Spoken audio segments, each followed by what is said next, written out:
Over 2.3 billion stolen in 2024 alone. Not from careless teams, not from immature developers, from protocols that raised millions, that passed multiple audits, that had security at the top of their minds. Hi, I am Rahul Kumar. I've spent years studying the exact vulnerabilities that cost projects everything.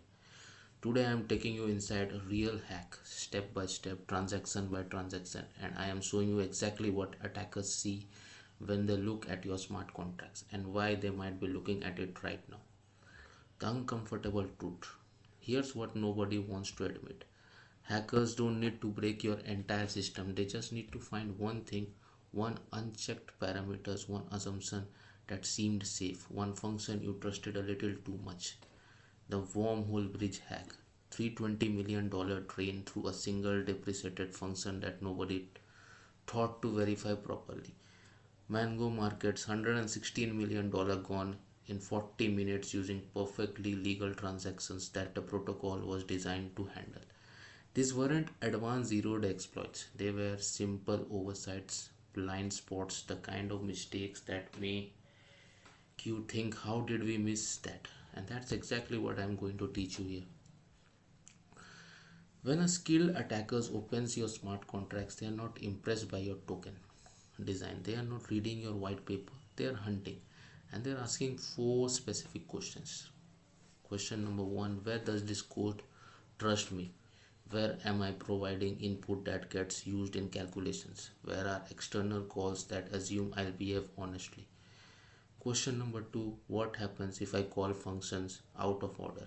Can I claim before I stake, withdraw before I deposit, trigger liquidation before the price updates? Question number three, what state changes happen after I receive funds because of your balance updates after you send me tokens? I am calling that function again and again and again. Classic reentrancy. Question number four, what can I call that I am not supposed to? Missing access controls, public functions that should be internal, unprotected initialization, the door you forgot to lock. These aren't random attacks. This is a step-by-step checklist that professional attackers follow in minutes. And this is exactly why we build Solidity Shield, to scan for these patterns while you are writing code, not after it's deployed and vulnerable. Let me show you the three attack types that have stolen the most money in Web3 history. First, Reentrancy, the infinite money glitch. The Dow $60 million cream finance multiple exploits totaling over $150 million, and this attack is still working today. And here's how it happened.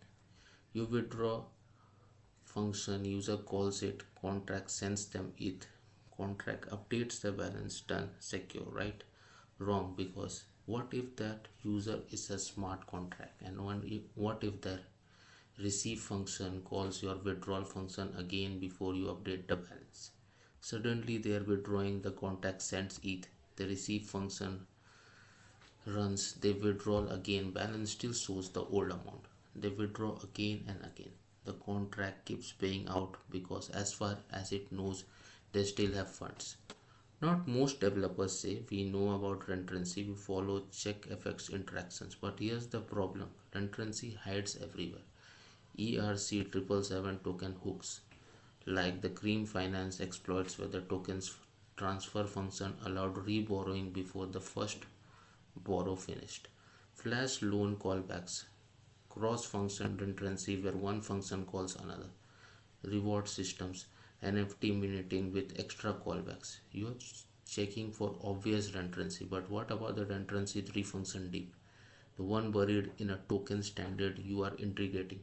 The cross contract call you didn't think twice about it. This is where Solidity Shield makes the difference. It doesn't just check single function, it maps your entire code flow across every contract and highlights every possible reentrant path, even the ones no manual review would catch. Attack part 2, Oracle manipulation. Attack part number 2, Oracle manipulation, the invisible heist. This one is terrifying because it looks completely legal on chain. Let me walk you through the Mango market exploit. Around October 2022, $116 million stolen in 40 minutes. Step 1. The attacker opens two accounts on Mango markets with $5 million USDC each. Step 2, attack A goes massively short on Mango token, 483 million units. Account B takes the opposite side, going long the same amount. Step 3, here's where it gets interesting. The attacker simultaneously buys Mango Mark tokens on three centralized exchanges, FTX, SNDEX, Serum, pumps the price from 3 cents to 91 cents in 10 minutes. Why does this matter? Because Mango Market uses a price feed that reads prices from these exchanges, and suddenly, according to the price feed, account B's position is worth $423 million. Step 4, the attacker borrows $116 million in Bitcoin, Solana, and stable coins against these collateral withdrawals. Everything disappears. The protocol worked exactly as designed. The price feeds reported correctly, the liquidation logic was right.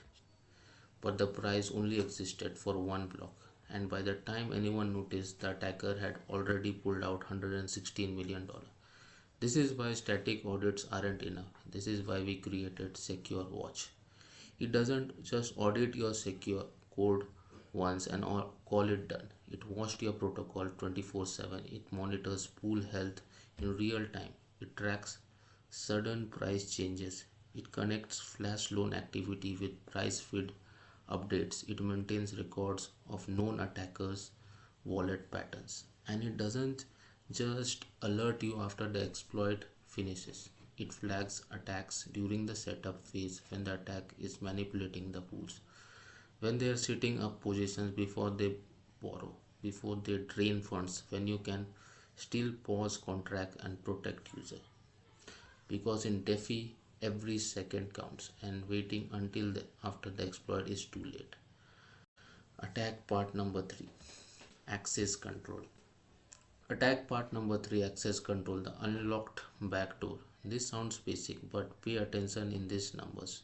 Poly Network, August 2021, $600 million. An emergency function was left public instead of restricted to admins. Parity Wallet, July 2017, $150 million frozen forever. An initialization function anyone could call. One user accidentally did. Bricked the entire multi-sig wallet library. Wormhole Bridge, February 2022, $320 million. Signature verification bypass through a depreciated function that didn't properly check account ownership. One missing modifier, one restricted initialize, one public main function that should have been internal. These aren't exotic exploits needing deep crypto knowledge. They are simple mistakes, oversights, errors, the kind of bugs that makes you say, how did this reach production? But they happen constantly. And here's what's scary, these vulnerabilities hide in plain sight. They pass manual reviews because the logic looks correct. The function does what it's supposed to do. It's just available to the wrong people. This is why every audit we do at SecureDApp, from our 24-hour audit express to full comprehensive security review, starts with access control analysis. Because it doesn't matter how advanced your crypto proofs are, it doesn't matter how optimized your trading graves are, if the back door is unlocked, none of that matters.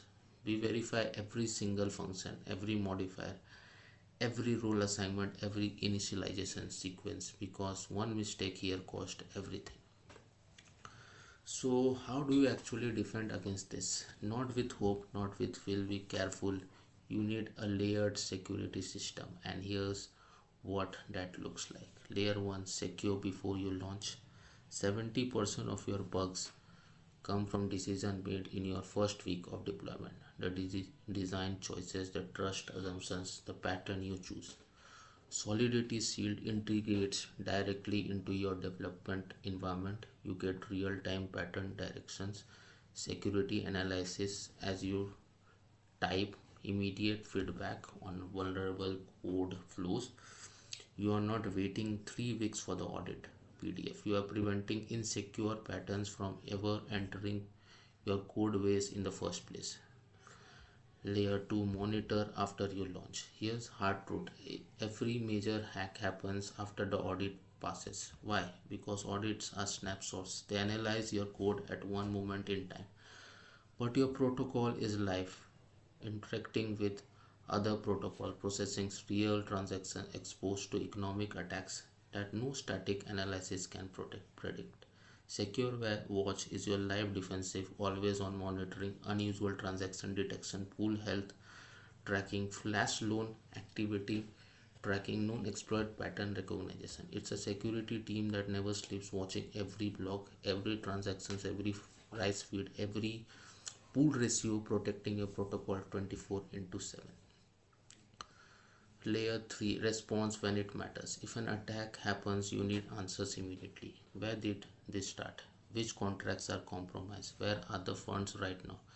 Which wallets are involved? Can we pause in time? What's the total exposure? SecureTrace gives you a deep analysis in real time, transaction graph that shows the complete attack flow, fund tracking that follows stolen assets across chains, attacker wallet profiles that connect addresses to known groups. Everything you need to respond, report to law enforcement, work with exchanges, and potentially recovers fund. Right now, while you are watching this, automated tools are scanning every new contract deployment. They are analyzing transaction patterns, testing edge cases, looking for that one mistakes professional attackers aren't guessing. They are not getting lucky. They are systematic, patient, and they have more time to find vulnerabilities than you have to fix them. But here's the thing about modern Web3 security. You can move faster than they can. With secure development practices, you prevent vulnerabilities from day one. With continuous monitoring, you detect attacks during execution. With rapid response tools, you minimize damage when things go wrong. That's what we have built at SecureDApp, and through this series I'm going to show you exactly how the best teams in Web3 think about security. Not as an afterthought, not as a checkbox, as a foundation of everything they build. If you are building in Web3, security isn't optional anymore. It's a difference between building something that lasts and becoming another cautionary tale. Share this with your team, your community, anyone who is putting code on chain.